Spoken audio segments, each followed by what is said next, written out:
അതൊരു ഉസ്താദുമാരുടെ ഒക്കെ മേക്കട്ടെ. അവർക്ക് ശമ്പളം കൊടുത്തിട്ട് എന്താ കാര്യം, അവർക്ക് തിന്നാൻ കൊടുത്തിട്ട് എന്താ കാര്യം എന്നൊക്കെ പ്രിയപ്പെട്ട സഹോദരന്മാർ മനസ്സിലാക്കണം. ഒരൊറ്റ മണിക്കൂർ കൊണ്ട് നിരവധിയായ സംഗതി പഠിപ്പിച്ചുകൊണ്ടിരിക്കുക ഉസ്താദുമാർ. ഇത് കഴിഞ്ഞ് 23 മണിക്കൂറിലേറെ കുട്ടി ഉസ്താദുമാരുടെ ശ്രദ്ധയുടെ പുറത്താണ്.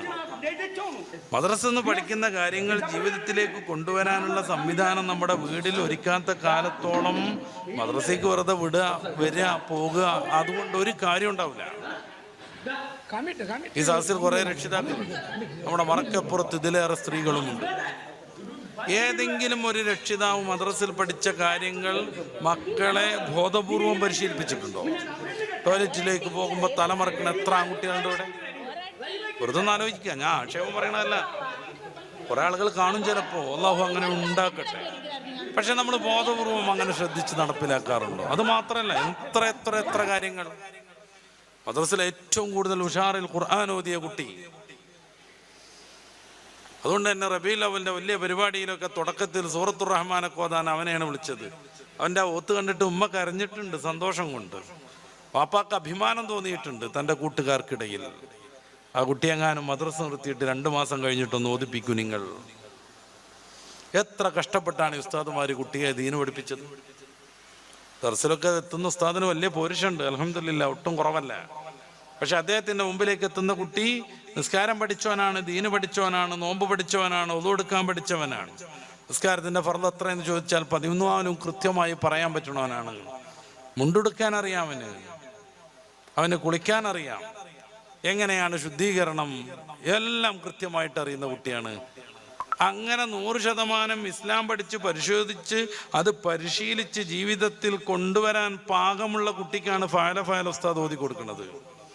ധരിച്ച് മദ്രസക്ക് വരുമ്പോഴോ മൂക്കൊലിപ്പിച്ചുകൊണ്ട് മുണ്ടഴിഞ്ഞാൽ എടുക്കാൻ പറ്റാത്ത പാവം ഒരു പിഞ്ചോമന, അതിനെ പിടിച്ച് സ്നേഹിച്ച് മെല്ലെ ദീന് പഠിപ്പിച്ച് രാവിലെ മുതൽ വൈകിട്ട് വരെ അധ്വാനിച്ചാൽ പോലും തീരാത്ത അത്ര പാഠഭാഗങ്ങൾ 1 മണിക്കൂർ കൊണ്ട് കുട്ടികളെ വളരെ കലാപരമായി പഠിപ്പിക്കാൻ ശ്രമിച്ച് മഖ്റജ് പഠിപ്പിച്ച്, ഖുർആനോത്ത് പഠിപ്പിച്ച്, ഫിഖ്ഹും അഖീദയും പഠിപ്പിച്ച്, പുതിയ നമ്മുടെ സിലബസൊക്കെ അനുസരിച്ച് 5ാം ക്ലാസ് മുതൽ യുക്തിവാദത്തിൻ്റെ മാരകീയത പഠിപ്പിച്ച്, ഇത്രമേൽ കഠിനമായി അധ്വാനിക്കുന്ന ഉസ്താദുമാരോട് ചെറിയൊരു നീതിയെങ്കിലും നമ്മൾ കാണിക്കണം. കുട്ടികളെ മദ്രസയിൽ നിന്ന് ഇങ്ങനെ വരുന്ന ബാഗ് ചുഴറ്റി അങ്ങോട്ടോ എറിയണം. പിറ്റേ ദിവസം രാവിലെ ഉമ്മയും കുട്ടിയും കൂടിയും തിരയാണ്. അമ്മ എൻ്റെ ബാഗ് എവിടെ നോക്കാൻ നമുക്ക് പറഞ്ഞാണ്ട് 2 തിരഞ്ഞെടുക്കുകയാണ്. ആ കൊണ്ടുവന്ന് വലിച്ചെറിഞ്ഞപ്പോൾ കണ്ടതാണ്, പിന്നെ അതൊന്ന് തുറന്നു നോക്കിയിട്ട് പോലുമില്ല. ഉസ്താദുമാർക്ക് ചൂടാവാൻ പറ്റുമോ? ഇല്ല. പോക്സോ ചീത്ത പറയാൻ പറ്റുമോ? എഴുതി കൊണ്ടുവരണമെന്ന് ഗൗരവത്തിൽ പറയാൻ പറ്റുമോ? പുറത്ത് നിർത്താൻ പറ്റുമോ? ക്ലാസ്സിൽ എഴുന്നേൽപ്പിച്ച് നിർത്താൻ പറ്റുമോ? എന്തിന് 11 സെക്കൻഡിലേറെ രൂക്ഷമായി കുട്ടിയുടെ മുഖത്തേക്ക് നോക്കാൻ പോലും പറ്റുമോ? ഇല്ല. ഈ പരിമിതികളെല്ലാം സഹിച്ച് അതിൻ്റെ ഇടയ്ക്ക് കമ്മിറ്റിക്കാരുടെ എല്ലാം കേൾക്കണം. കുട്ടി തോറ്റാൽ സ്വാഭാവികമായും നടത്തിപ്പുകാർക്ക് വിഷമം ഉണ്ടാകും. ഒരു ക്ലാസ്സിൽ 4-5 കുട്ടിയൊക്കെ തോറ്റാൽ, പ്രത്യേകിച്ച് പൊതുപരീക്ഷയിൽ തോറ്റാൽ, റേഞ്ചിൽ നമ്മളെ മദ്രസ മാത്രം ബാക്കിലായാൽ സ്വാഭാവികമായും ഉസ്താദിനോട് ഭാരവാഹികൾ സംസാരിക്കും. അത് ചിലപ്പോഴൊക്കെ ഇത്തിരി ശൈലി മാറിയിട്ടൊക്കെ ആവും. ഇതൊക്കെ സഹിക്കണം. ഞാൻ കണ്ണൂർ ജില്ലയിലാണ് ക്ലാസ് എടുത്തുകൊണ്ടിരിക്കുന്നത്. ഇതിൻ്റെ തൊട്ടപ്പുറം കാസർഗോഡ്. അവിടെയാണ് കാക്ക കൂടുകൂട്ടിയതുപോലെ മുടി വെച്ച് ഒരു ക്ലാസ്സിൽ ഏകദേശം കുട്ടികളൊക്കെ വന്നപ്പോൾ ഒരു പാവപ്പെട്ട ഉസ്താദ് മുടി മര്യാദക്ക് മുറിക്കേണ്ടതിൻ്റെ ആവശ്യകതയെക്കുറിച്ച് ഒരു ദിവസം ക്ലാസ് എടുത്തത്. അദ്ദേഹം കുട്ടികളോട് ഉപദേശിച്ചിട്ടൊന്നുമില്ല, മുടി വെട്ടണം എന്ന് പറഞ്ഞിട്ടുമില്ല. പക്ഷെ ഇவ்விധം മര്യാദയില്ലാതെ വളർത്തുന്നതിൻ്റെ ദൂഷ്യവശങ്ങൾ അദ്ദേഹം പറഞ്ഞു കൊടുത്തു. നഹാ റസൂലുള്ളാഹി സ്വല്ലല്ലാഹു അലൈഹി വസല്ലം അനിൽ ഖസഇന റസൂലുള്ളാഹി വിരോധിച്ചു മക്കളെ. ഖീലലി നാഫിഅൻ, ഈ ഹദീസിൻ്റെ റിപ്പോർട്ടർമാർ പെടുന്ന നാഫിഅനോട് വിശദീകരണം ആവശ്യപ്പെട്ടു. മൽ ഖസഉ, എന്താ ഈ ഖസഉ എന്ന് പറഞ്ഞാൽ? അദ്ദേഹം വിശദീകരിച്ചു കൊടുത്തു. അയ്യുഹ്ലക ബഅ്ദു റഇസി സബിയ്യി വതുത്രക ബഅ്ദു, കുട്ടികളുടെ തല കുറച്ച് മുണ്ടനം ചെയ്യുക, കുറച്ച് മുടി വെട്ടാതെ ഉപേക്ഷിക്കുക, ഇത്തിരി വെട്ടുക, പിന്നെ അങ്ങനെ സ്റ്റെപ്പ് ബൈ സ്റ്റെപ്പായിട്ട് ഇങ്ങനെ വെട്ടി കോലക്കേടാക്കുക. ഇതൊക്കെ പറഞ്ഞു കൊടുത്തു. ഒരു കുട്ടിക്ക് ഈമാൻ കൂടി. ആ കുട്ടി വീട്ടിൽ പോയിട്ട് ഉമ്മനോട് പറഞ്ഞു, എൻ്റെ മുടി വെട്ടണം. ഉമ്മ പറഞ്ഞ പൈക്ക അവിടെ നിന്ന് എന്തൊരു രസമുണ്ട്. ഇതാണ് പ്രശ്നം. ഉമ്മമാർ സപ്പോർട്ട് ചെയ്ത് പ്രണയിക്കണ എത്രയോ കേസുണ്ട്, ചാടിപ്പോണ കേസുണ്ട്. ബെസ്റ്റിയോടും ലവറോടൊപ്പം സിനിമക്ക് പോണ കേസുണ്ട്, ഉമ്മ സമ്മതിച്ചിട്ട്. അതൊക്കെ അങ്ങനെ തന്നെ അല്ലേ, പുതിയ കാലല്ലേ എന്നൊക്കെയാണ്. ഉമ്മ കോലം കെട്ട ഈ കുട്ടിയുടെ മുടിയെ നോക്കിയിട്ട് പറയാണ്, എന്തൊരു സന്തോഷമുണ്ട്, നിന്നെയും കൊണ്ട് എങ്ങടേലും പോകുമ്പോൾ ഒരു വല്ലാത്തൊരു അഭിമാനമാണ് എൻ്റെ മുടിയൊക്കെ കാണുമ്പോൾ. വെട്ടേ പൊയ്ക്കോനെന്നും പറഞ്ഞിട്ട് ആ ഉമ്മ വഴക്ക് പറഞ്ഞു വിട്ടു. പക്ഷേ കുട്ടി ബാത്റൂമിൽ കയറി അവിടെയുള്ള സംവിധാനങ്ങളൊക്കെ ഉപയോഗപ്പെടുത്തി അവൻ കണ്ണാടിയിൽ നോക്കിയിട്ട് വെട്ടിപ്പാകപ്പെടുത്തി. സ്വാഭാവികമായി ഉമ്മക്ക് പറ്റാത്ത കോലത്തിലായി. ഉമ്മ ഫോട്ടോ എടുത്തു, വാപ്പാക്ക് വിട്ടുകൊടുത്തു. ഗൾഫിലുള്ള വാപ്പ കൂട്ടുകാരുടെ വാട്സാപ്പിലേക്കൊക്കെ വിട്ടുകൊടുത്തു. പിറ്റേ ദിവസം ആ ഉസ്താദ് ഇത്തിരി വൈകി വരാൻ സദർ ഉസ്താദ് ഫോൺ വിളിക്കുകയാണ്. ഉസ്താദ് എവിടെ എത്തി? അപ്പോൾ വൈകിയതിനെന്തോ വഴക്ക് പറയാനാന്ന് കരുതിയിട്ട് ആ പാവപ്പെട്ട ഉസ്താദ്, ഞാൻ പുറത്തിറങ്ങിയപ്പോൾ സാധാരണ വരുന്ന വണ്ടി അതിങ്ങനെ കാത്തു നിന്നപ്പോൾ എന്നൊക്കെ പറഞ്ഞ് ഓരോ കാരണം പറഞ്ഞുകൊണ്ടിരിക്കുകയാണ്. ആ സമയത്ത് സദർ ഉസ്താദ് പറഞ്ഞു, ഉസ്താദ് ഞങ്ങൾ വരാത്തത് നന്നായി, വണ്ടി കിട്ടാത്തത് വളരെ നന്നായി, മദ്രസയിൽ നിറച്ച ആൾക്കാരാണ്, നിങ്ങളെ തല്ലാൻ വന്നതാണ്. അദ്ദേഹം പറഞ്ഞു, ഞാൻ വരും, എൻ്റെ വസ്ത്രങ്ങൾ അവിടെയാണ്, എൻ്റെ വസ്തുക്കൾ അവിടെയാണ്. സദർ ഉസ്താദ് പറഞ്ഞു, ഒന്നും നിങ്ങളോട് വരണ്ട, ഒക്കെ ഞങ്ങൾ വീട്ടിൽ കിടത്തിച്ചേരും, ഇന്ന് ഭാഗ്യം കൊണ്ട് ഞങ്ങൾ വൈകിയത് എന്ന്. ഇതാണ് ഉസ്താദിൻ്റെ ദുര്യോഗം. നേരത്തെ മോനെ വിടാത്തതുകൊണ്ട് ഞങ്ങളൊരു പാഠം പഠിപ്പിക്കുന്നു പറഞ്ഞിട്ട് പോക്സോയിൽ തമാശക്ക് കേസ് കൊടുത്ത രക്ഷിതാവുണ്ട്. കമ്മിറ്റിക്കാർ ചോദിച്ചു, പാവല്ലടാ ഉസ്താദ്, എത്ര കൊല്ലായി നമ്മുടെ മദ്രസയിൽ, അദ്ദേഹത്തിൽ നിന്ന് എന്തെങ്കിലും ഒരു അനാശാസ്യത നമ്മൾ ഇതുവരെ കണ്ടിട്ടുണ്ടോ? അദ്ദേഹം പഠിപ്പിക്കണയിൽ എന്തെങ്കിലും ഒരു ലോപം വരുത്തിയിട്ടുണ്ടോ? എന്തിനാണ് ഈ കേസ് കൊടുത്തത്? അപ്പം ചെങ്ങാതി പറയാം, ഞാനൊരു തമാശക്ക് മുമ്പേ പേടിപ്പിക്കാൻ കേസ് കൊടുത്തതാണ്. ഈ കേസിനൊരു പ്രശ്നമുണ്ട് പ്രിയപ്പെട്ട രക്ഷിതാക്കളെ, പിൻവലിക്കാൻ പറ്റൂല. പിൻവലിച്ചാൽ ഇരയെ സ്വാധീനിച്ചു എന്നും പറഞ്ഞ് ക്രൈമിലായിട്ടുള്ള മറ്റൊരു കുറ്റം വരും. ഇനി ബാക്കിയൂടെ കേൾക്കുക. തമാശക്ക് പേടിപ്പിക്കാൻ വേണ്ടി കൊടുത്ത കേസിന് വിധി വന്നത് 64 വർഷമാണ്. ആ പാവപ്പെട്ട ഉസ്താദ് ജയിലിൽ കിടക്കേണ്ടത്. റാഗിങ് ഇങ്ങനെ കൂടുന്ന എന്തുകൊണ്ടാണ്? വടിയടിക്കാൻ പറ്റൂല രക്ഷിതാക്കൾക്ക്. സിലബസിലാണെങ്കിലോ ഈ സമയം MC² പഠിപ്പിക്കും.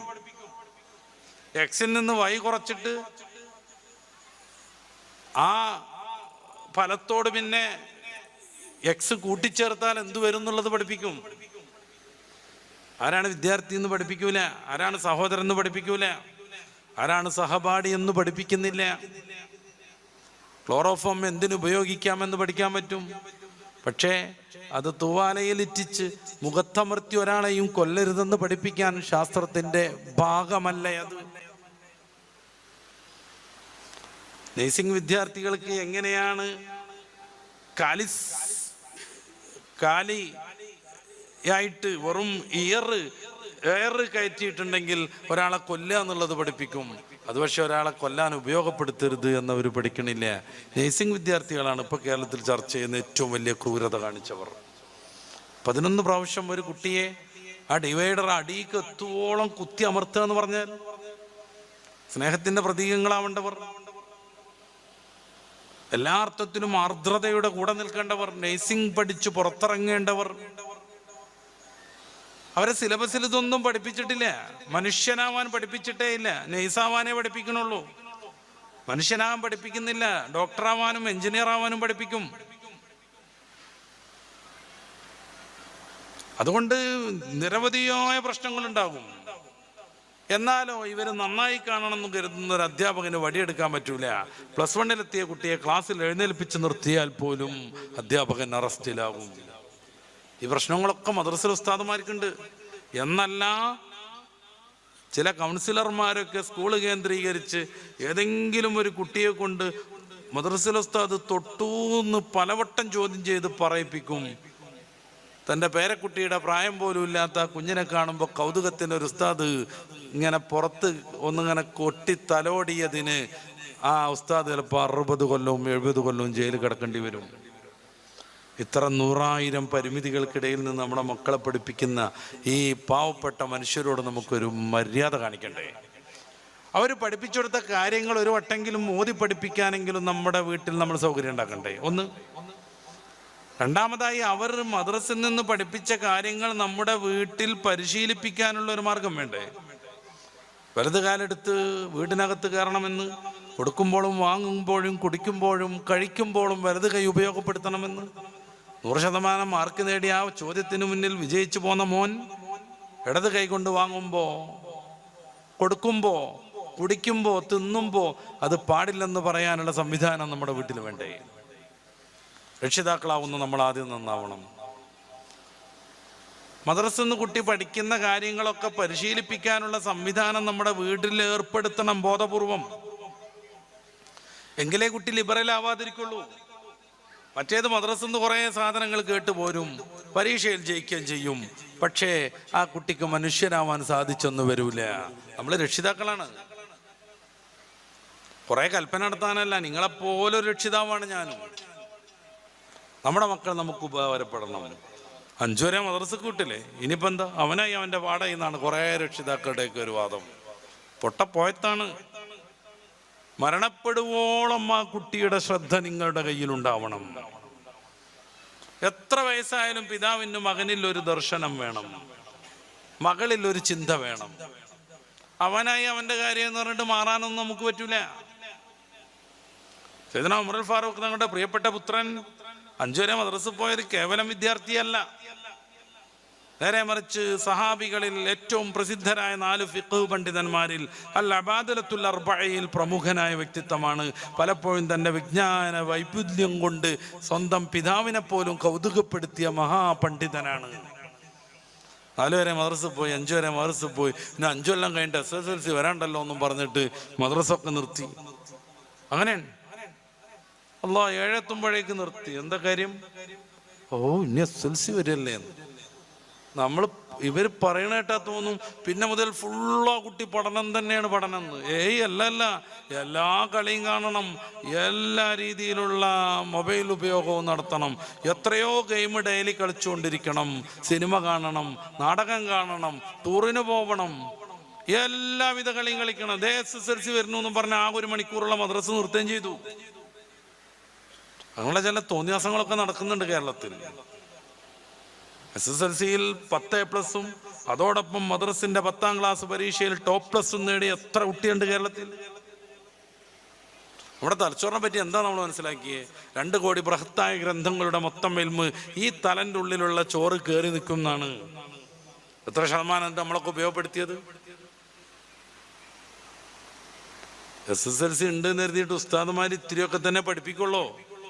എന്നാലും ആ 1/4 മണിക്കൂർ അവിടെ നിന്നാൽ നമ്മുടെ കുട്ടി ലിബറലിസ്റ്റ് ആവാതെ രക്ഷപ്പെടും. നമ്മുടെ കുട്ടി പെണ്ണായി ജനിച്ച് പെണ്ണായി വളർന്ന് പെണ്ണായി ജീവിക്കും. നമ്മുടെ കുട്ടിക്ക് എങ്ങനെയാണ് മനുഷ്യനോട് ഇടപെടേണ്ടത് എന്ന് പഠിക്കും. ഒരിക്കലും അവൻ മദ്യപാനിയാകില്ല. ഒരിക്കലും അവൻ ഉമ്മയെ അറുക്കാൻ വേണ്ടി അടുത്ത വീട്ടിൽ നിന്ന് വലിയ കത്തി കടം വാങ്ങിച്ചു കൊണ്ടുവരൂല. അത് വേറൊരു കഥ പറയാണ് ഞാൻ. അപ്പൊ എത്ര വലിയ ആളാണ് എങ്കിലും കേവലം ഒരു മദ്രസയിലേക്ക് 5 വരെ പോയ ആളല്ലായിരുന്നു മഹാനായ അബ്ദുല്ലാഹി ബിൻ ഉമർ റളിയല്ലാഹു അൻഹു. അള്ളാഹിന്റെ റസൂലിന്റെ അടുത്ത് നിന്ന് ദീന് പഠിച്ചു മുത്തബിഉസ്സുന്ന എന്ന പേരിൽ പ്രസിദ്ധൻ. ബഹുമാനപ്പെട്ടവരുടെ കുതിര ഒരു ദിവസം റസൂലിന്റെ കുതിരയുടെ മുന്നിലൂടെ ഓടിപ്പോയി, ഓവർടേക്ക് ചെയ്തു പോയി. ഉമറുൽ ഫാറൂഖ് തങ്ങൾ ആ സമയത്ത് അവിടെ ഇല്ലായിരുന്നു. എവിടെയോ നിന്ന് ഉമറുൽ ഫാറൂഖ് തങ്ങളുടെ ശ്രദ്ധയിൽ ഇത് പെട്ടു. അദ്ദേഹം പെട്ടെന്ന് ഓടിയെത്തി തൻ്റെ പ്രിയപ്പെട്ട മോൻ്റെ കുതിരയെ പിടിച്ച് നബി തങ്ങളുടെ കുതിരയുടെ പിറകിലേക്ക് കൊണ്ടുപോയി നിർത്തി. വലിയ പണ്ഡിതൻ, വലിയ മഹാൻ, മുത്തബിഉസ്സുന്ന തൻ്റെ മകനോട് മഹാനായ ഉമറുൽ ഫാറൂഖ് തങ്ങൾ ചോദിക്കുന്നു, എങ്ങനെയാടാ മോനെ റസൂലിൻ്റെ കുതിരയുടെ മുന്നിലേക്ക് നിന്റെ വാഹനം ഓടിച്ചു പോകാൻ നിനക്ക് ധൈര്യം വന്നത്?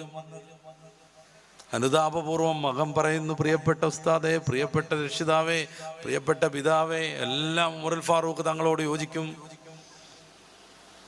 ഞാനൊരിക്കലും ബോധപൂർവം അത് ചെയ്തതല്ല. പുതിയ കുതിരയാണ്, പരിശീലനം കൃത്യമായിട്ടില്ല, നേരാവണ്ണം പരിശീലനം കിട്ടിയിട്ടില്ല. അതെൻ്റെ നിയന്ത്രണം ഭേദിച്ചു മുന്നിലൂടെ ഓടിപ്പോയതാണ്. അങ്ങനെ ഒരു അദബ് കേട് സംഭവിച്ചപ്പോൾ ഇത്രമേൽ വലിയ പണ്ഡിതനായ ഷാഫിഈ ഫിഖ് ചെന്ന് ചേരുന്നത്, ഹനഫി ഫിഖ് ചെന്ന് ചേരുന്നത്, ഹംബലി ഫിഖ് ചെന്ന് ചേരുന്നത്, അങ്ങനെ 4 മദ്ഹബും ചെന്ന് ചേരുന്നത് 4 അബ്ദുള്ളമാരിൽ ഒരാളിലേക്കാണെന്ന്, അവരുടെ അഭിപ്രായങ്ങളിലേക്കാണെന്ന് പിൽക്കാല പണ്ഡിതന്മാർ നിർദ്ധാരണം ചെയ്തത് കാണാം. ആ വിധം ശ്രേഷ്ഠതയുള്ള അബ്ദുല്ലാഹി ഇബ്നു ഉമർ തങ്ങളെ തിരുത്താൻ പ്രിയപ്പെട്ട റസൂലിന്റെ കൂട്ടുകാരൻ മഹാനായ ഉമറുൽ ഫാറൂഖ് റളിയല്ലാഹു അൻഹുവിന് സാധിക്കുന്നു. ഇതാണ് പിതാവ്. പുതിയ ഭാഷയിൽ പറഞ്ഞാൽ ഇതാവണം പിതാവ്. നമ്മുടെ മക്കളെ പിറകെ നടക്കണം, ബോധപൂർവം അവർക്ക് ഡിസ്റ്റർബ് ചെയ്ത് പിന്നാലെ കൂടണമെന്നല്ല. നമ്മുടെ ശ്രദ്ധ വേണം. അവരുടെ കൂട്ടുകാരാരാണെന്ന് നോക്കണം, അവരെങ്ങോട്ട് ടൂറ് പോകുന്നു എന്ന് നോക്കണം, ടൂറ് പോയിട്ട് എന്തൊക്കെ ചെയ്യുന്നു എന്നുള്ളത് കാണണം. സ്കൂളിൽ നിന്നൊക്കെ ടൂർ പോകാൻ വേണ്ടി കുട്ടികൾ കാശ് വെച്ച് വരും. എങ്ങനെ ലിബറേഷൻ നമ്മുടെ ഉള്ളിലേക്ക് കയറണമെന്നുള്ള നമ്മൾ അറിയണം. നമ്മൾ മോനല്ലേ അവൻ്റെ ഒരു മോഹല്ലേ എന്നൊക്കെ കരുതിയിട്ട് സംഘടിപ്പിച്ചു കൊടുക്കും കാശ്. ഈ കാശ് ഉപയോഗപ്പെടുത്തിക്കൊണ്ട് കുട്ടികൾ ടൂറിന് പോകും. അവിടെ വെച്ച് ഒട്ടുമിക്ക കുട്ടികളും മയക്കുമരുന്ന് പഠിക്കും. ബസ്സിലൊക്കെ ഉണ്ട് അങ്ങോട്ടും ഇങ്ങോട്ടും ജോഡി തിരിഞ്ഞിട്ടൊരു ഡാൻസ്, മിന്നാമിന്നി ലൈറ്റ് വിട്ടിട്ട്. ഈ ഡാൻസ് പോലെയുള്ള പരിപാടികൾ, യൂത്ത് ഫെസ്റ്റിവലുകൾ, ഗാനമേളകൾ, അവിടങ്ങളിലൊക്കെ മയക്കുമരുന്നുമായി നമ്മുടെ മക്കളെ വില വീശാൻ അതിൻ്റെ ഔദ്യോഗിക ഏജന്റുമാരുണ്ടാകും. അവരുടെ കൂട്ടുകാരൻ തന്നെ ആയിരിക്കും, അവരുടെ സഹപാഠിയായിരിക്കും. MDMA പോലെയുള്ള മാരകമായ സിന്തറ്റിക് രാസമരുന്നുകൾ, അതിൻ്റെ ഏതാനും തരി മൂക്കിലൂടെ ഒരൊറ്റ പ്രാവശ്യം കയറിയാൽ അഡിക്റ്റാകുമെന്നാണ് ശാസ്ത്രലോകം പറയുന്നത്. ഒരൊറ്റ പ്രാവശ്യം.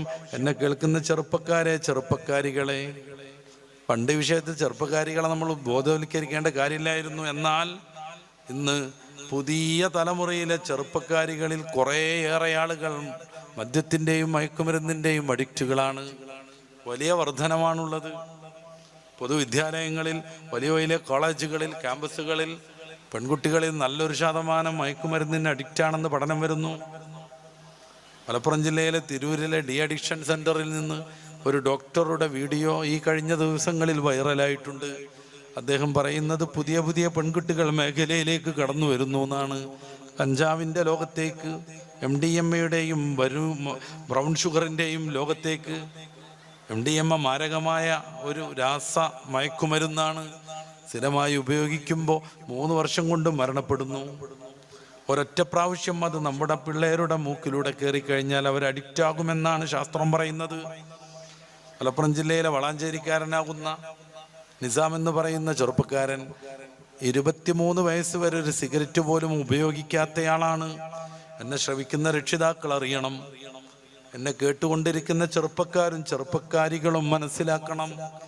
23 വയസ്സ് വരെ ഒരു സാധാരണ സിഗരറ്റ് പോലും ഉപയോഗിക്കാത്ത ആ ചെറുപ്പക്കാരൻ ഒരൊറ്റ ദിവസം കോഴിക്കോട് കടപ്പുറത്തേക്ക് കൂട്ടുകാരുടെ നിർബന്ധത്തിന് വഴങ്ങി ടൂറ് പോകുന്നു. കടൽ കണ്ടുകൊണ്ടിരിക്കുമ്പോൾ, കാറ്റ് കൊണ്ടുകൊണ്ടിരിക്കുമ്പോൾ ആ കുട്ടിയോട് ഇതൊരു പ്രാവശ്യം ഒന്ന് ഉപയോഗിച്ചു നോക്കൂ എന്നും പറഞ്ഞ് MDMA ഒരു കൂട്ടുകാരൻ നിർബന്ധിപ്പിക്കുന്നു. ആ കുട്ടിക്ക് അതിൻ്റെ ദൂഷ്യങ്ങൾ അറിയാം. അവൻ പരമാവധി ഒഴിഞ്ഞു മാറാൻ ശ്രമിച്ചു. നല്ല ധൈര്യം ഉണ്ടാവും എന്ന് പറഞ്ഞു. അവർ ഒരു വട്ടം ഉപയോഗിച്ചതുകൊണ്ട് എന്താ പ്രശ്നം എന്ന് ചോദിച്ചു. എല്ലാത്തിൻ്റെയും രസം അറിയണ്ടേ എന്ന് അവർ പ്രലോഭിപ്പിച്ചു കൊണ്ടിരുന്നു. നോ ആവർത്തിച്ചു പറയേണ്ടിയിരുന്ന ചെറുപ്പക്കാരന് നോ പറയാൻ കഴിയാത്ത ദുർബലമായ നിമിഷത്തിൽ അവൻ അതൊരൊറ്റ പ്രാവശ്യം ഉപയോഗിച്ചു. ആ കുട്ടി പറയുന്നുണ്ട് ചാനലിൽ വന്നിട്ട്, ഒരൊറ്റ പ്രാവശ്യം ഉപയോഗിച്ചു, ഞാനതിൻ്റെ അടിമയായി മാറിയെന്ന്. പിന്നെ അത് കിട്ടാതെ ജീവിക്കാൻ വയ്യാണ്ടായി. വയനാട്ടിൽ പോയി മേടിച്ചിടുന്നു, എറണാകുളത്ത് പോയി മേടിച്ചു. ദിവസവും ക്വാണ്ടിറ്റി കൂട്ടിക്കൊണ്ടിരിക്കണം. ഇന്ന് ഉപയോഗിച്ചതിൻ്റെ ഇത്തിരി കൂടുതലാവണം നാളെ, മറ്റന്നാൾ അതിനേക്കാൾ കൂടുതൽ. ആദ്യ ദിവസം വിറ്റതിൻ്റെ ഇരട്ടി വിലക്ക് പിറ്റേ ദിവസം വാങ്ങേണ്ടി വരും. അവർക്ക് തോന്നിയ വില പറയും, കാരണം ഈ കുട്ടി അഡിക്റ്റായി, അവനത് വാങ്ങുക തന്നെ ചെയ്യും.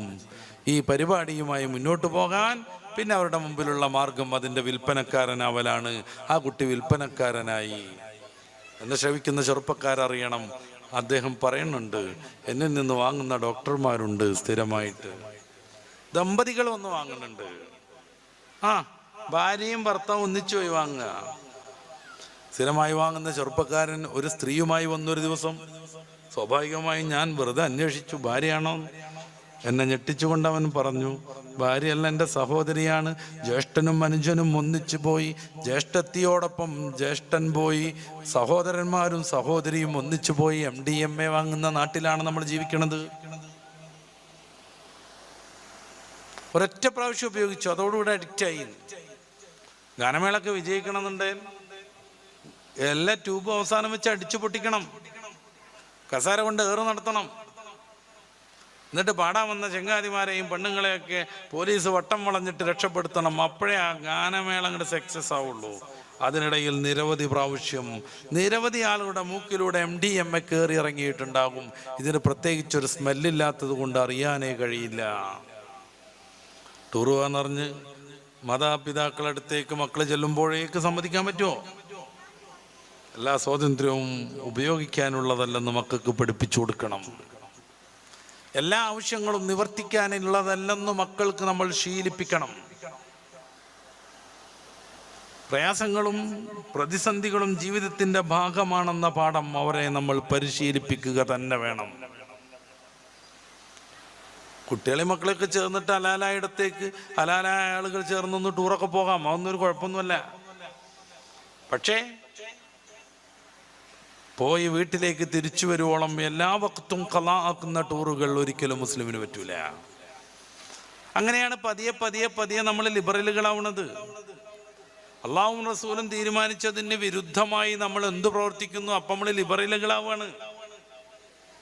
മുസ്ലിമായ ഒരു മനുഷ്യനെ വ്യഭിചരിക്കാൻ പറ്റൂല എന്ന് റസൂൽ പറയുന്നുണ്ട്. അതിന് നമ്മുടെ ഷറഹിലൊക്കെ ഉള്ള വ്യാഖ്യാനങ്ങൾ ഈമാൻ തൽക്കാലത്തേക്ക് ഊരിവെക്കും, അല്ലെങ്കിൽ ഒറിജിനൽ ഈമാൻ അവനുണ്ടാവില്ല, അല്ലെങ്കിൽ പൂർണ്ണമായ ഈമാനോടുകൂടെ വ്യഭിചരിക്കാൻ പറ്റൂല എന്നാണ്. അതൊക്കെ അതിൻ്റെ അർത്ഥം തന്നെയാണ്. പക്ഷേ പുതിയ ലോകത്ത് അതിൻ്റെ അർത്ഥം ഇങ്ങനെ വെക്കണം എന്ന് എനിക്ക് തോന്നുന്നത്. വ്യഭിചരിക്കണോ? വ്യഭിചരിക്കില്ല.